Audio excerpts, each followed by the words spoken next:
Greetings. This is the Content Evolution New World call. It is the 11th of April, and we're delighted to have you with us.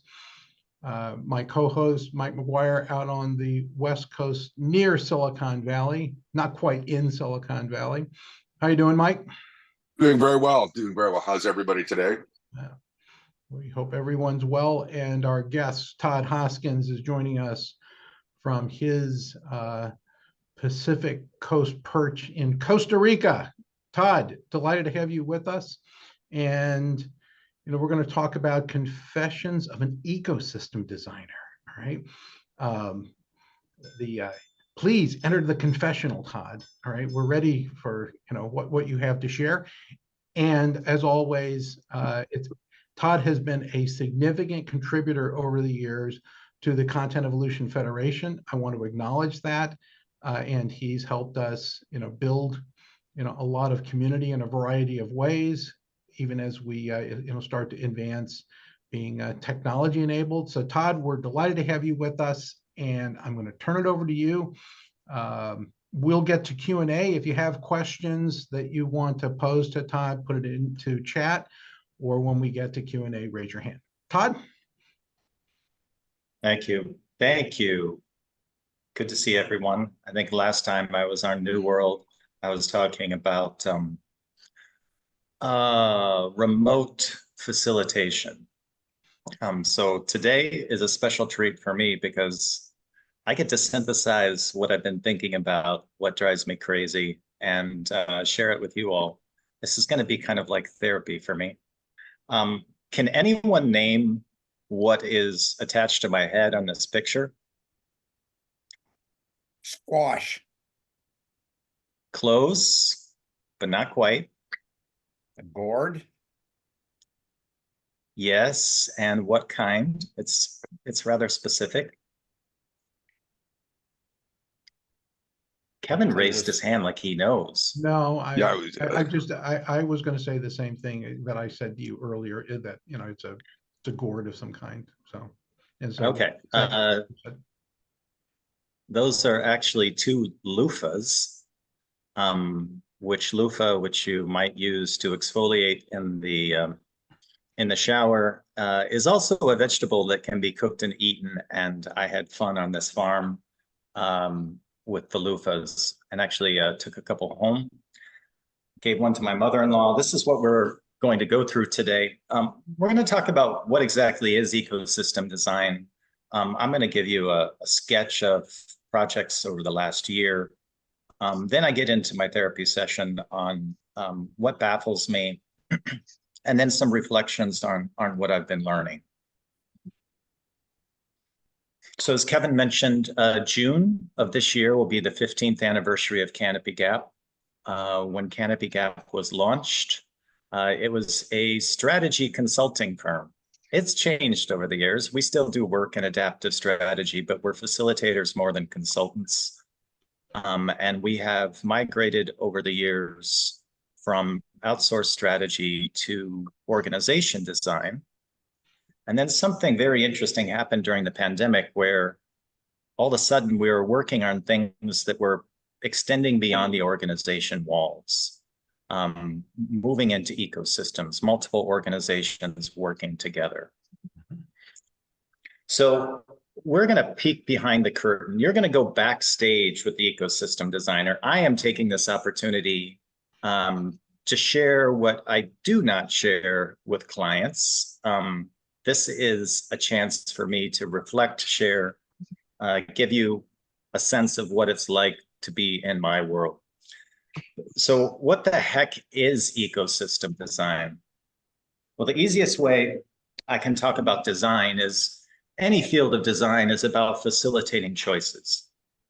So if you are an interior designer, you're using your skills at color, furnishings, home shapes and designs, and being able to facilitate choices for your client. I would say that anything in design is about facilitating choice. And that means that we are all designers because we make hundreds, if not more, choices every day. We're designers of our own lives.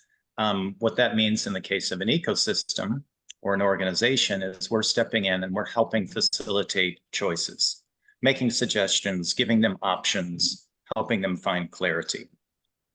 So the easiest way to describe organization or ecosystem design is what are the ways of working and relating that can help us have greater impact. And these are the domains that this happens in. Collaboration is a big one. How do you make decisions? How do you work with partners? How do you manage team dynamics, communication, planning, meetings, governance, workflows, distribution of power? All of these are part of facilitating choice inside an organization or an ecosystem. So I look at this as coordinating, coaching, and communicating.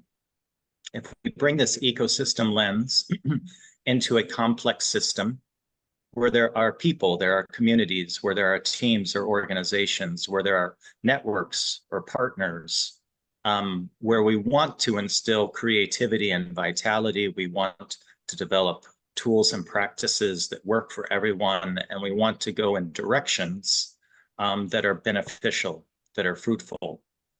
So as an ecosystem designer, we step into the center of this, not to control it, but to help create clarity, coordination, and communication among all parties here. And that means that we are cultivating trust, that we're going to talk about seeing and acting from the whole and how that plays out. What motivates me in all of this, I love complexity, or what I call the mess. But in my heart, what moves me is this capacity for people to show up as their full creative selves, working together on something greater themselves. If I can play a role in that, I'm happy. And I mentioned kind of the default way of trying to get people and parties and systems and practices and processes in order is to create order, is to instill control. And not only would I say, does that not work in a long term, it kills creativity, it kills vitality, it kills agency. So in the midst of stepping into the center, how can we be listening and responsive to the needs of the world, to the needs of the people in the organization, to the needs of the ecosystem, without being one who controls? And this is hard even for me. I find myself desiring to control or taking steps to control all the time. And it is part of the world we live in that we pretending that we can not only control people, but control nature and control outcomes. And this is a huge frustration, because the way that I see the world, all of the things you see on this screen, from trust to happiness to empathy, efficiency, actually effectively controlled. In fact, you can't work these directly. They're outcomes that emerge based upon the dynamics and the systems and the structures that are in place. So given all of that, as an ecosystem designer, we aim to increase levels of participation. What does that mean? Well, we want voices to help guide direction, to help adopt the practices, that we are not going to mandate things, we're going to suggest things. And within that participation,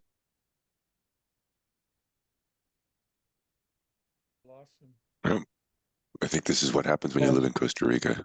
Yeah. Yeah. Yeah. But he will be back.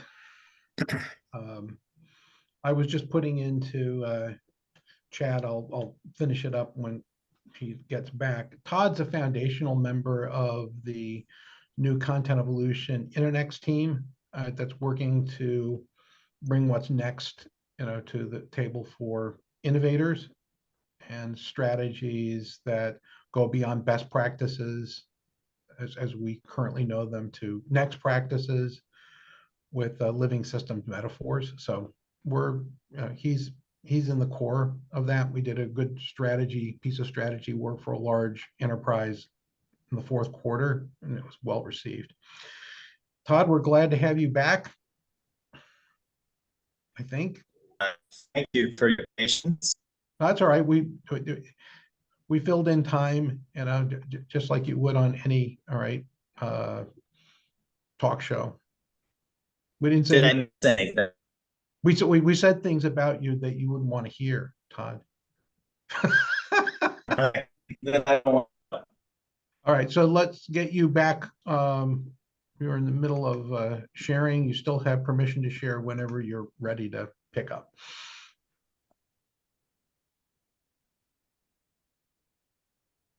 And his connection may still be unstable. Seems like it. Yep, there it goes. Yeah. So again, the first time I met Todd, he was doing work to create, a design across all the colleges and schools at Northwestern University, just north of Chicago. And it was a daunting task because, academics, are notoriously, of their own opinions. So trying to create a lot of connective tissue, right, between different colleges and disciplines was a very interesting time in his career, but it prepared him for interactions that were less daunting later on.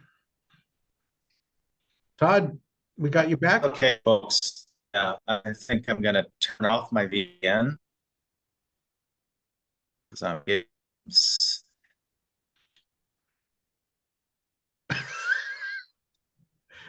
And turns off his computer.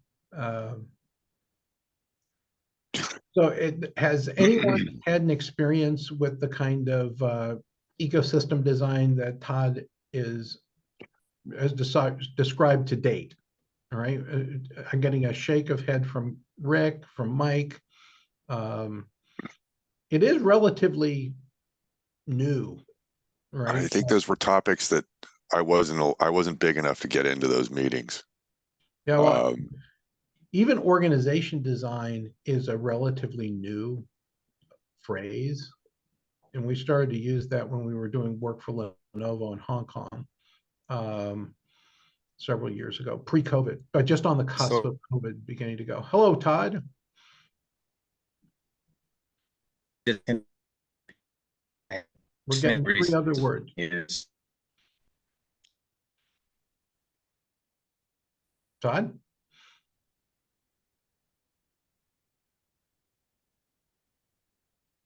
Okay.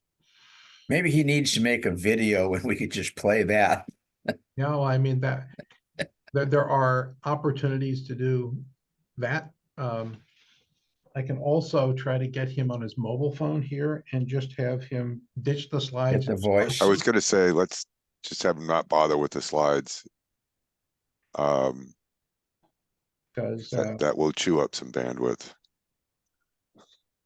I'm just going to try it because that just might turn out to be more fruitful. We shall see momentarily.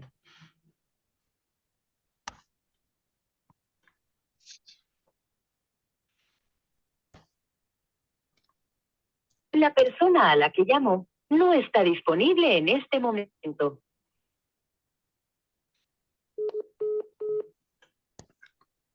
Okay, well, all kinds of technical issues. Todd's picture is back up. Let's see if we can hear you. Todd? Okay, well, he will speak up when he gets in there. So living systems and ecosystem design, most recently, Todd has had a client, he's not shy about talking about it, which is the public television network in the United States. He has been, creating a way for those different stations and organizations that support them to connect with each other, connect with their communities. All right, a new generation of what kind of value are we bringing to the citizens, all right, because they're usually, they're state chartered. So how do, we serve the people of our state in a more compelling, robust way? And I just think that that was fascinating. We just briefed an executive at National Public Radio recently. I was on that call, and one of the best charts that Todd showed was what would we be in terms of the value we deliver if we didn't have an antenna, right? And I said, that's a really good question. That's an outstanding question to ask, all right, of public television, because I don't necessarily think that you need an antenna, right, to do some of the things that public television was originally chartered to do, with other wires, other connections, increasingly available. So it's a very interesting journey. Todd, we see you. At least we see your placard. Are you back? I am trying to diagnose. Yeah, you sound a little bit like the Pink Floyd song, "You're Only Coming Through in Waves." Next thing I'm going to do is turn off my Bluetooth. Okay.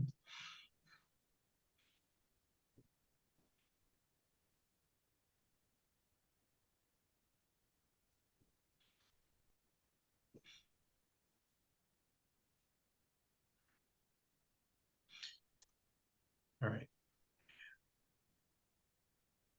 Mike, I'm going to suggest, because Todd has to come to the United States periodically for business, is if he isn't able to maintain the connection, is maybe we postpone his presentation to a time when he's in the United States and can join us with a more robust connection. I would say I feel badly. I know you set time aside for this, but the technology realities are technology realities. I mean, we're sitting here relatively calm and collected. You can only imagine how frustrating. Yes, that's what I was. That's what I'm saying is that I'm accommodating through empathy, what he's feeling right now. Absolutely. I agree. Concur. Okay. Motion carries. Todd, can you hear us now? Oh. Yeah, I can. But I have something is not right. Todd, would you prefer that I call you on your mobile phone and just talk to us? Because I can tie you in that way if you want. I do not think it'll get as good with audio or without video.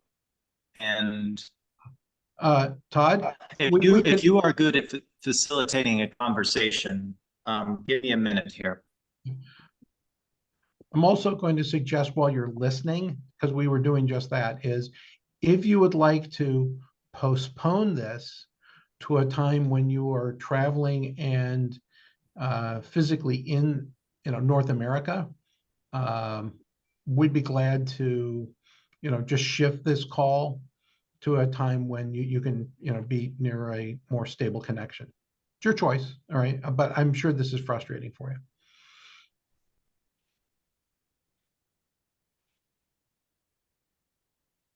Okay, so Todd is having, as you, Kyle and Rob, you just joined, Ben, you just joined, is having difficulty connecting with us. So we're on the cusp of potentially moving this call to a time when he is closer to a more robust, connection. And so with that, let me just ask, are there any thoughts, comments, issues that are coming up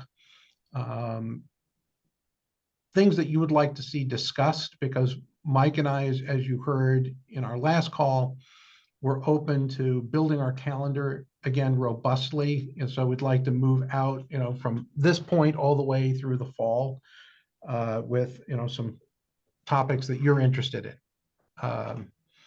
So if you've got anything, raise your hand, talk to us, and we'll. Well, I have another topic we could add here if you want, for right now. Okay. Well, Todd is back. Okay. I we got think I Todd might and have video.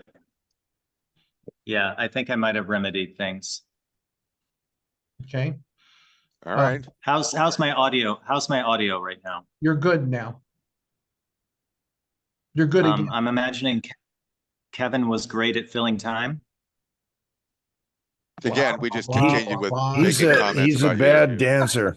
I was gonna say the twerking was painful, but we got through it. Hi, Kyle. Oh, and Ben's here too. What's happening?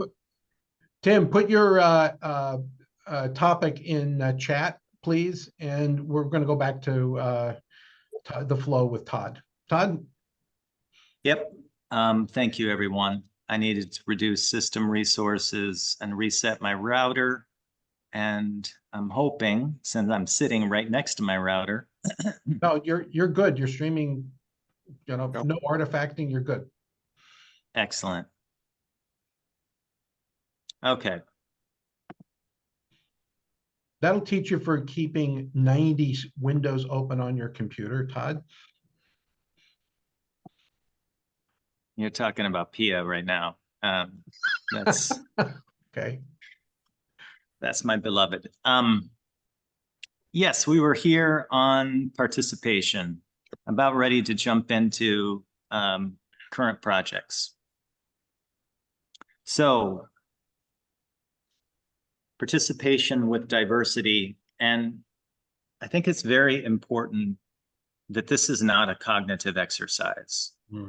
When you have a complex group of people and organizations trying to move together in a similar direction, it really does take inviting in hearts and bodies in addition to minds. And that is a super fun challenge for me. Which, speaking of which, I've got some fun and challenging projects. So in the last year, there's been 4 ecosystem projects in public media and farmer well-being and interracial healing and in tribal broadband. I'm not going to dive deep into all of them, but I want to give you a sense of, now that I gave you some background on ecosystem design, what does this actually look like? So within public media, it's 1,500 independent 501c3s. PBS and NPR actually do not own any of the stations. All the radio and television stations are independently owned and operated. But the system is not just the stations. The system is about 30 national organizations that provide the content, provide the guidance, provide the lobbying, all of the things that go into making the system. And then we have the government-related entities in DC. So this is a complex transformation. You could say that this is a mega ecosystem because you have all different sizes, different geographies, community licensees, state licensees, university licensees, joint licensees, TV and radio. And so how can this system work together? In order to be effective in the future, they're going to have to. They can't just be independent. They have to be interdependent. Mm-hmm. And so in addition to working at the system level, I get to work on a couple things. The Michigan Learning Channel, which is a collaborative effort between 7 stations, creating educational resources, PBS Books, creating book-related content for curious people in civics, in fiction, and nonfiction, and tying it together with PBS programming and museum and library engagement. So that's the work in public media right now. Within farmer well-being, I got to work 2 years with the Farmers Union, which is both an insurance provider and a lobbying organization for farmers across the country. And this was to address the rates of farmer suicide, mental health issues, and how can farmers not just get to a state of well-being, but where they are prosperous in their farms, because for independent farmers, it's a struggle right now, but strong in their families and community. And it really ended up being, we need to create a system for farmers to rely on each other, because the outside therapists or mental health resources were not trusted. They don't understand the lives of those people in agriculture. So this became a 2-year project in creating the ecosystem of support and resources. So ranchers and farmers and ag workers who feel like they want to play a role in their community can step forward and get prepared to offer help on a peer-to-peer basis. And then with the Kahakule Institute, which I helped launch in 2001, this is about bringing together traditional Asian storytelling techniques to cross racial, ethnic, and divides of difference. And we ended up networking with similar practitioner companies, first Alaskans, Native Americans, African-American, Latino organization, to create a strong multi-ethnic group of people who operate with the same values and can provide services to organizations that aren't looking to get trained, but are looking to have more meaningful conversations. You can find Kahakule at kahakule.com. And then finally, in tribal broadband, this has been nearly 3 years now of facing a very complex situation where the most underrepresented population for having broadband access is Native Americans on reservations. And the Biden administration had prioritized digital equity very early on in their administration and had made billions of dollars available for broadband building projects. But the problem was, once there's money involved, there's many people, many organizations that circle and fly in and volunteer to help. But there's a tradition, a legacy of not helping. And so how can we create a trustworthy ecosystem where tribes can help tribes and tribes know where to turn for advice, whether it's for grant writing, installation, training.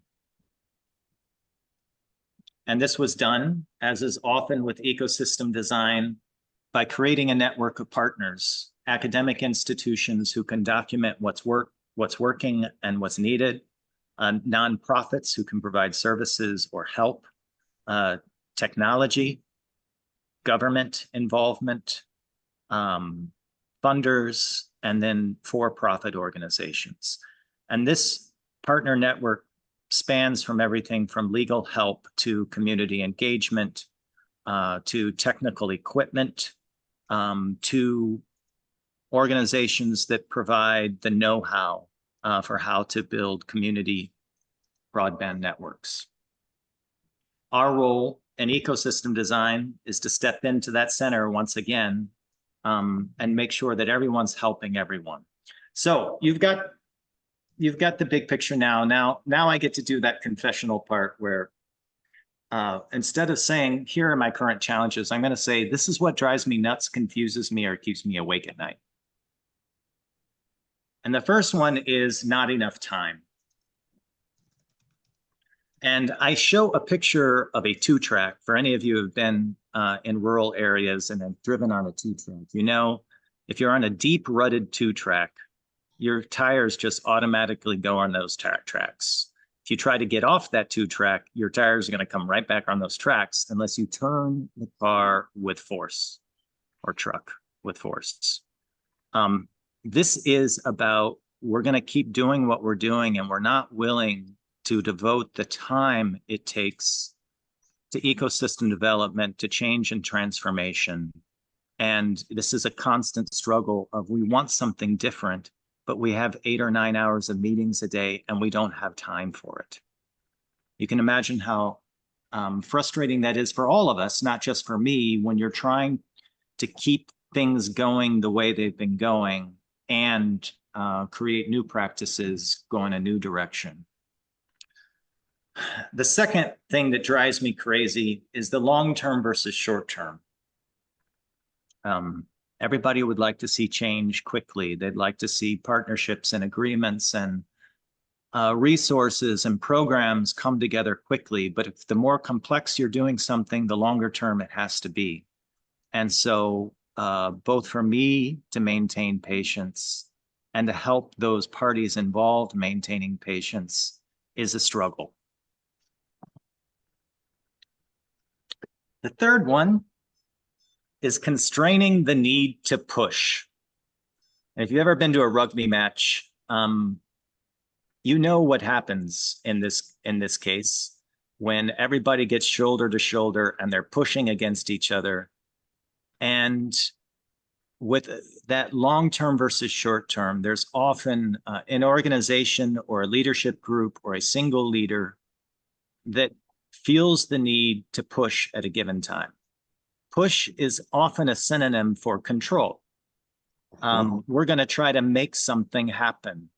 And if we're working with complexity, and especially if it's driven for higher purpose, there's a right timing aspect of this. So we need to build the solid foundation, put suggestions on the table, listen to all voices. And if there's pushing, there's usually pushback as well. And this can kill the momentum if there's one or more parties that are pushing. Fourth one I'm going to mention is the checklist mentality. And this comes into play in organizations and ecosystems where it's typically, if we have the vision, the mission, the values, and the strategy, what can go wrong? Well, the problem is that all set up to be adaptive? Has it heard all the organizations and communities involved? What are the principles on which it's operating? As much as we hate to admit this, developing a rule book and following the rules doesn't really work well in the world of complexity. So if we have parties involved in an ecosystem or an organization that feels like, here's the simple answer if we can just do this, that becomes problematic.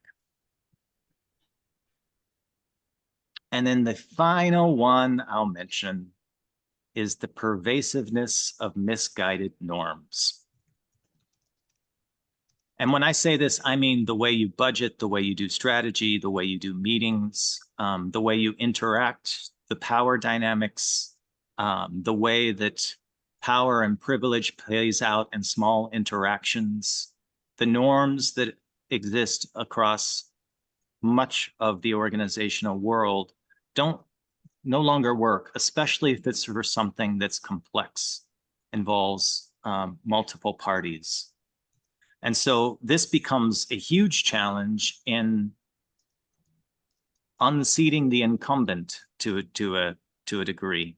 How do we establish that there are some new ways of doing things and we want to try it out? So here are the challenges. If I were to summarize it, here's what drives me crazy is prioritizing the change, the transformation, the ecosystem building, the need for patience, the compulsion to push, the desire for prescriptions and practices that I would say are lifeless. All right, so I got that out of the way. Now here's what I'm learning. David White, the poet, says, the conversation is the work. And I get reminded of this all the time when I go through a period of listening and transcribing and sense making, and then I feel like I have a framework, I have some suggestions, and almost always there hasn't been enough conversation, that I haven't gone back for another round of feedback. And so just this as a North Star, that ongoing dialogue to anything that's big and complex is necessary. And with the tools that we have now, participation can scale. My favorite quote from Peter Block is, people are committed to what they have a hand in creating. So if we're building something, a tribal broadband trust agent network, we can do that with hundreds, maybe even thousands of people if they're involved at different levels. My own ability to have many conversations may not scale, but our ability to have conversations and make sense of them can scale. So sometimes I think of this in terms of concentric circles, that there's those people in the center of what's happening that have the broadest awareness that I'm going back to and getting feedback on a continual basis. And then there's other stakeholders who are involved in conversation, but not as frequent. And then there's many others who are interested, who may not have the time or may not have the breadth of awareness, and they can still be invited to be involved, whether that's just a outbound communication and a request for feedback, a town hall meeting. There's ways to involve different levels of participation. So the second thing that I'm referring to is doing the relational work within the real work. This is Todd's way of saying, I'm not so fond of team building exercises anymore, because the dynamics that are created when you are in an artificial environment don't always translate back to the way you collaborate or communicate. And so what we have started doing more is more shadowing. So if there are dynamics in a team or dynamics in a workplace, it's best if they surface in the midst of the day-to-day interactions. And then we can talk about them, we can offer suggestions in the context of the real work that's happening. Because the dynamics are often overlooked in a team, an organization, or an ecosystem. We tend to look with our mechanistic point of view at the structures in place and evaluate what's working based upon the structures. But if it feels like it's lifeless or dead, it's not about the structures. And so we need to be able to call attention to, hey, this is what I'm experiencing. What are you experiencing? The third thing I would say is working, that I'm learning, is cycles. So we've started structuring most of our work rather than declaring what the deliverables are going to be in advance, by saying that we're going to do a 6 to 8 week cycle, a minimum of 3 of them, and halfway through the cycle, we're going to determine together collectively on what we're going to deliver, whether that's going to be a document, whether that's going to be a process or few, whether that's going to be a workshop. That this allows the flexibility to learn as we go and to adjust what needs to be done based upon those learnings and the priorities that emerge. But that principle, I would say, of cycles extends beyond how we structure our engagements, that it's also about how you do adaptive planning. I'm a fan of strategic doing. It's not the only sort of planning that we recommend or do, but these go in quick cycles, and you still need that horizon level view or multiple horizons. But based upon the complexity, once again, the messiness of this, you need to be able to have the capacity to change course as we go, to make adjustments. And in order to do that, you need to have those feedback loops so that we can sense what's going on, what's working. Are we headed towards these horizons or not? So this impacts planning and strategy in a huge way, to make it more regular and rhythmic, to make it more broad and participatory, and to do collective sense making, not just analysis. This goes back to the conversation is the work. Even in planning, that becomes a key part of it. So the fourth thing I would say is persistent synthesis and constant context. And this, because we're not working with a set group of people, that's always shifting. And I'm finding how often it's necessary to do a reset and say, here's where we are now. Does anybody have any questions? And to be able to synthesize what's happened in the past, what are the options for the present, and remind us where we are headed for the future based upon those past conversations. I'm telling you that I've learned this because I often work on assumptions that are not true. And one of those that people, they're following, they're tracking, they know what's happening, they know where they're going. And to go back and to keep synthesizing, to keep providing context, that's a huge role of the designer, of seeing and acting from the whole, no matter who's participating in the building of that ecosystem or the strengthening of that organization. They need to be able to see their function, their value in light of the whole. So this is a reason that I'm huge on mapping, because synthesizing in context, one way to do that effectively is not just show a map of where we're going, but map what's happening right now, mapping the assets, mapping the ideas. And so mapping becomes a huge metaphor, which I've also learned a lot from content evolution in our sense mapping practice. The next one is integrating justice, equity, diversity, healing, and inclusion. If we are trying to bring diverse voices together to participate, whoever is facilitating, whoever is in the role of the designer of facilitating choices, must bring all of these values and principles into everything we do. And this isn't just for evening the playing field. This is for the sake of creativity. Because I feel strongly that diversity is not just a good thing, it is what powers creativity and evolution.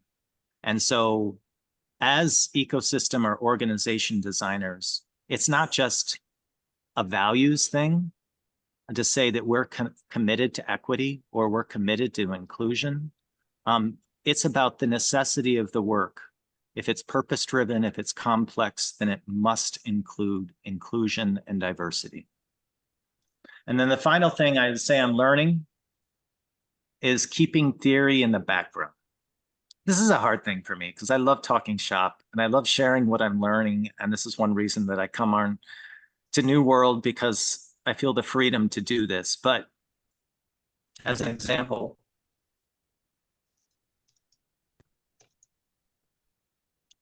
I used to talk about evolutionary biology and adjacent possible with clients. And I used to talk about pattern languages and Christopher Alexander with clients. And over the years, I realized they don't really care.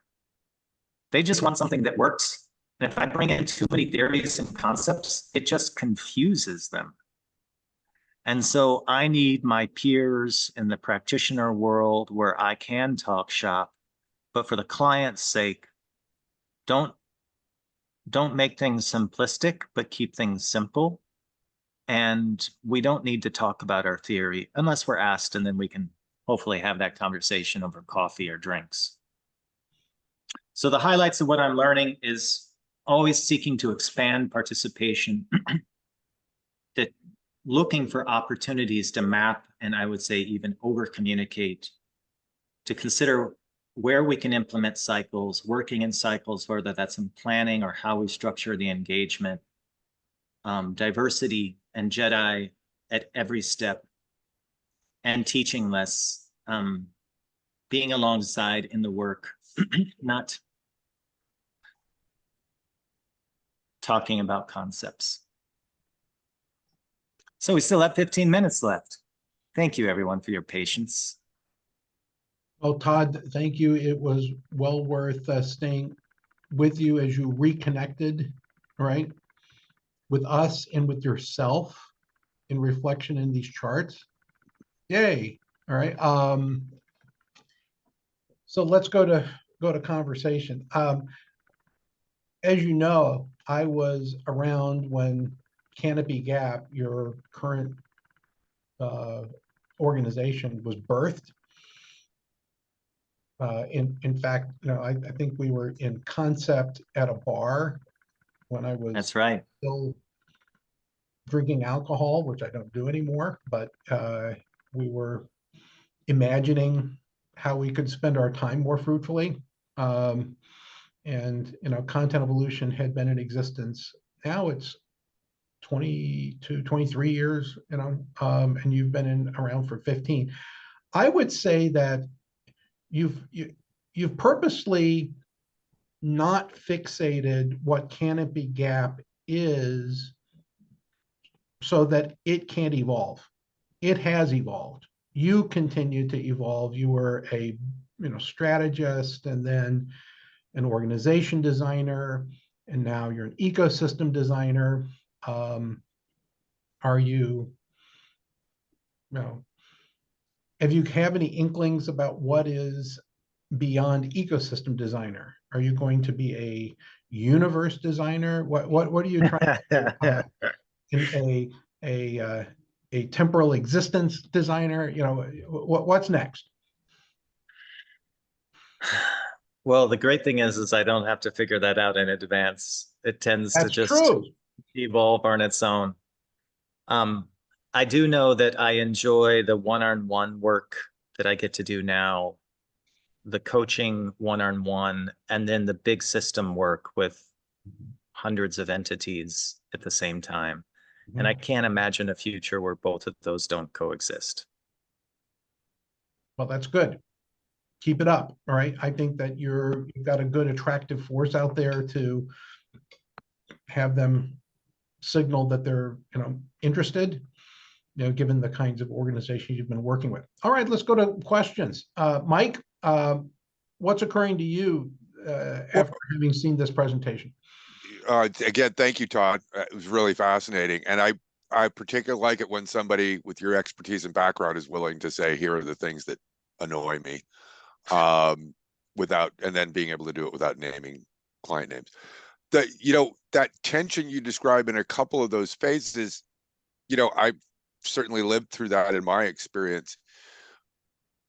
It's too simple to say it's just ossified patterns of behavior and practices, right? I mean, or is it really that simple that why we can't see companies and again, not referring to specific clients that you have or I have, what is it about that mindset? Because I've worked at a number of places. The one I was last at, I chat with some folks who are still there and others that have left, who left sometime after I left. And we see the same, it's like, I had this conversation yesterday with a former colleague, and we're both ex at that employees. What could we kept trying to bring it up politely, right? We need to change how this is, we understand management needs a certain amount of top-down control, but what about X and Y? And I'm just, is it management's fear of change that is disruptive, that though it may be disruptive, it leads to a better outcome down the line? Is it just human nature, Todd? What is it? Or are there controls simply built into these systems now that don't allow for this to happen easily? The kind of change you're describing. That's a loaded question, I guess. Sorry. It is. I wish we had more than 10 minutes on that. My colleague Samantha Slade wrote a book called Going Horizontal, which talks about implementing change at any level in an organization and being able to see it spread. And my experience is that is true, but it's much more fraught and slow without leadership support. And I do hold leaders responsible for this. And I think part of my reflection is we need to change our notions of power. As long as power is seen as something that's acquired and then held on to, and rather than as a force that is shared and is contextual, those with power will do what they can to maintain power, which often means they will become more and more risk averse and unwilling to try new things. And because they feel like what gotten them to where they are at is what they've done in the past. And so you see the cycles of leadership and an organization of, we say that they get too big to be nimble, but I don't think that's exactly it. I think they lose that sense of momentum that comes with experimentation and leadership that is not about acquiring and holding power, but leadership that is about sharing power. And, potentially leadership that is catalytic as opposed to leadership that is, structurally command and control. Yes. And I learned that from Todd Hoskins at Canopy Gap, right? In addition to my distaste for unjustified assumptions in all kinds of structures, right, that need to be examined. All right, who's next? Who wants to offer something? Yes, Bruce, you're on mute, sir. Yeah, it seems to me I've never worked by and large, I've never worked in a large organizational structure. And the major reason that I haven't is that I don't like it. When I want to make a decision about something and when I want to implement something, I don't want to have a meeting with 10 people as to how we get it done. I mean, to me, that's like trying to swim in syrup. And I'm not certain, and I don't have the experience, I'm sure some of you do, that there's just such an intransigence inside of an organization that is adverse to making changes that would positively affect the organization, that can't get made simply because of that intransigence. And I think that what occurs is that some people just take a look at that and say, you know what, I don't want to deal with that. I'm just going to go outside of that structure and do it on my own. And because it's too complicated. I don't know, I don't know, Todd, how you think about that. My experience is that people are wired differently. There are people who are wired to be beneficial troublemakers in large organizations who get something, get energized by that. There are people who like the structures and the tradition and the perceived stability of older, larger organizations. And I've found very creative people there. And having worked in the startup world for a while, I think people in the startup universe can believe that creativity only exists in that which is new. Right. And I would say that creativity always produces something that is new, but it doesn't have to come from a team of 5, 10, or 100. To me, it's a bias that we have. And I wish there were more exceptions to that, publicly known exceptions to that. If you are big and old, if you are big and you are older as an organization, you're in trouble. So can you give me any examples of that exist in large corporations or governmental entities that really works? Because I mean, I'm not in that world, but I really don't see it. I would look at the appliance manufacturer in China. There's a name. This is Higher. Yep.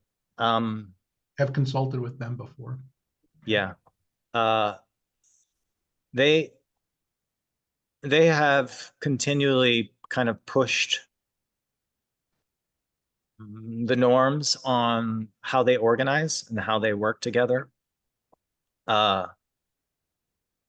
think we will start seeing new examples. I mean, the death rate of Fortune 500 organizations is also incredible. Companies sometimes do need to die. But what would be ideal for me is if they found something to give birth to, if they essentially metaphorically died to their old business model and gave birth to something new. And I think we'll start to see that just because of the flow of capital, that's going to be in a apparent in this sufficiently decade. large organization, business units and divisions die while they start up something else. They Right. sell it or they kill it off, right? To be able to do something else, right? So that's like the snake shedding its skin, right? To be able to reveal, right? The next thing. And,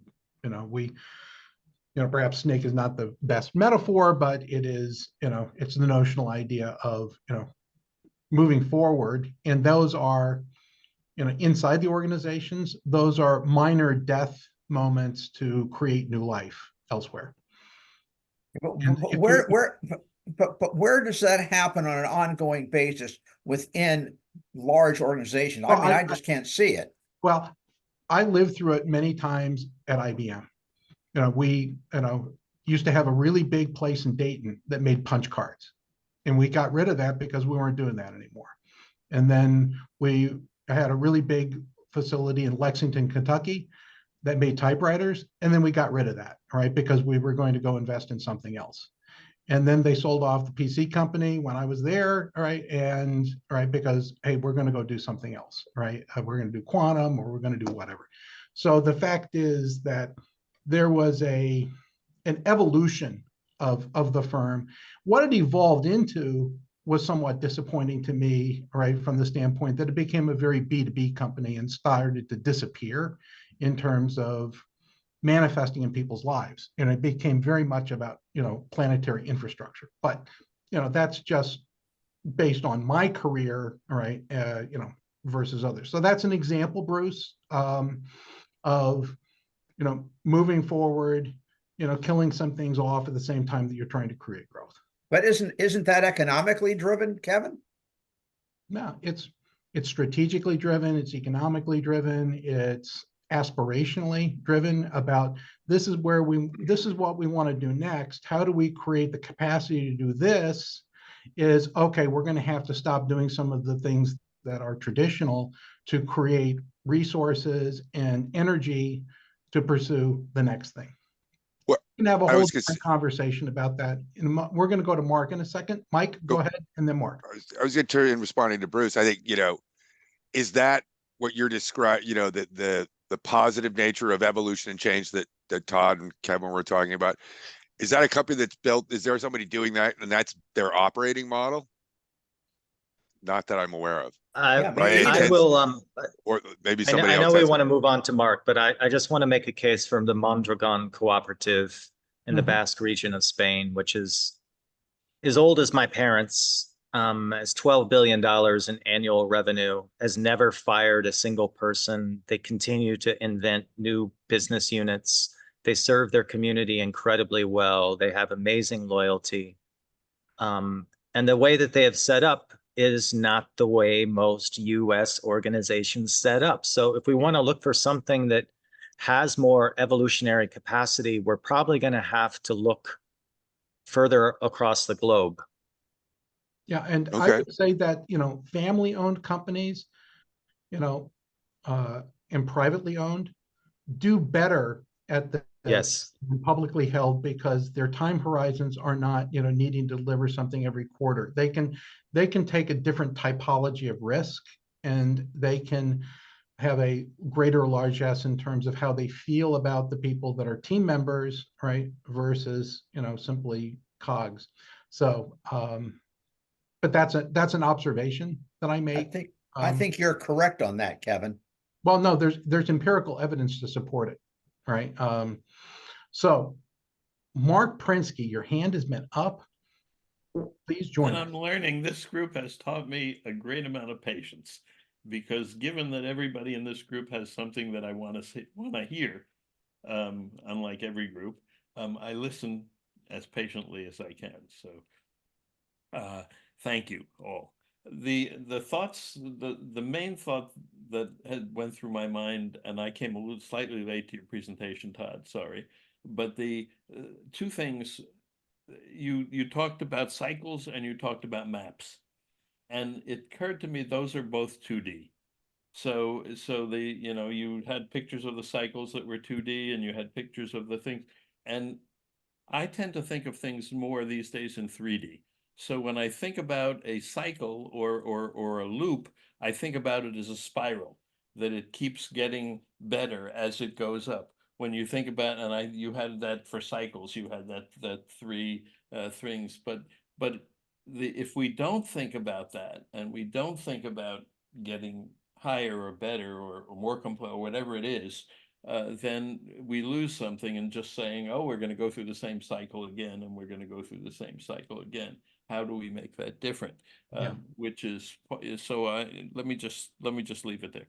Yeah, well, I mean, cycles, in my opinion, and Todd, you can jump in, do not necessarily imply same cycle. It means, you know, kind of like a phase inversion, right? And you can end up in different places every time you do a phase inversion, right? So he was showing you, the undulation of this. If you were looking at that, it doesn't have to be linear. And I'll also point out that I just read an article that said there's still a really big market for globes. And it's to your point, Mark, people still like the three-dimensional representation of what the globe can give you that a flat map can't, right? And so people, still invest in globes because it's a better representation. Todd? Yes, Mark. Yes, yes, and yes. The cycle becomes a rhythm we can depend on, but it should not be a track that we keep just circling around at the exact same pace and on the same level. All right.